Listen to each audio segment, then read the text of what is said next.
Ya, ada lagi yang mau ditanyakan? Kalau qada sholat itu harus ada sebabnya gimana? Kalau qada sholat Ada sebabnya gimana? harus ada, ya nggak harus. Setiap orang yang keluar dari waktunya terus dia belum sholat, jadi bisa qada sholat.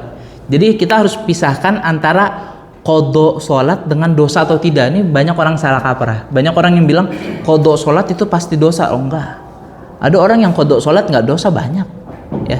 Jadi qada sama ada, lawannya itu.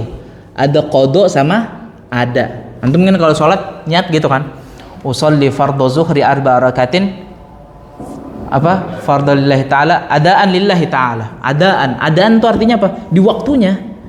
Sholat zuhur di waktu zuhur. Kalau sholat zuhur di waktu asar itu namanya apa? Qadaan. Ya, paham? Nah, orang yang dia sholat nih, Allahu Akbar, dapat satu rakaat. Pas rakaat kedua dia sholat asar misalkan. Sholat asar nih misalkan, ini kan mau maghrib, Anda belum sholat asar, Anda sholat lah sekarang, belum azan kan? Sholat sekarang dapat satu rakaat. Rakaat kedua, pas banget rakaat kedua tiba-tiba Allahu Akbar, Allahu Akbar. Nah, dia adaan atau qadaan?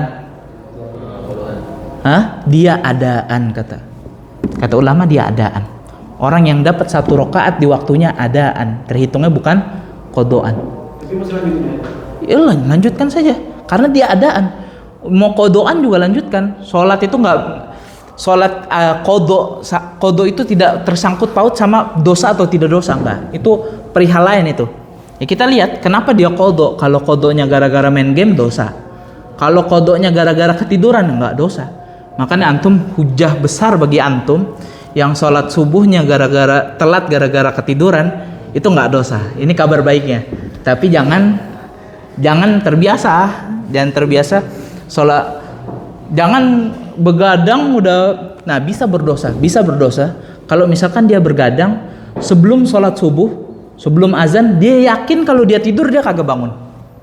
Ada kan orang yang tidur dia yakin dia bangun, ya, dia yakin dalam hatinya, wah paling 5 menit doang, kebablasan, tidurnya kebablasan, dosa apa kagak? Kagak dosa. Karena kenapa? Dia punya ihtimal, punya zon, nggak perlu yakin, punya zon, punya prasangka kalau dia akan bangun. Kalau dia punya prasangka dia punya bangun, kelewatan waktunya qada, dosa apa kagak? Kagak dosa. Yang dosa gimana? Secara yakin dia tidur. Kalau dia tidur dia yakin nih, dia tidur. Kalau saya tidur 5 menit pasti kebablasan. Subuhnya kebablasan. Dia yakin dia tidur, maka dia berdosa, qadanya berdosa. Jadi paham ya? Qada nggak ada sangkut pautnya sama dosa, nggak dosa. Itu pembahasan lain. Kita lihat sebab dia qada apa. Kalau qadanya tadi gara-gara lengah dan sebagainya macamnya dosa. Tapi kalau qadanya udur termasuk uzur tadi apa? Tidur. Termasuk lupa, itu udur, ya. Maka itu tidak termasuk dosa. Ya, ada lagi yang mau ditanya? Kalau sholat besar subuh, ya. Jam 7 pagi mau baca. Berarti ada qadaan. Niatnya qadaan jelas. Kita lihat dulu fajarnya udah terbit belum? Kalau fajar udah terbit, waktu subuh hilang, itu namanya qadaan karena di luar sholat. Nggak apa-apa. Tapi kalau dilazimkan, lazim dalam bahasa Indonesia maksudnya disering-seringin kayak gitu karena nggak apa-apa, itu namanya lalai, dan itu kena dosa atas kelalaian dia. Kalau dia nganggap itu lalai, meremehkan, itu dapat dosa. Ya. Kalau meremehkan dapat dosa. Kalau dia menentang kewajiban sholat, dia kafir.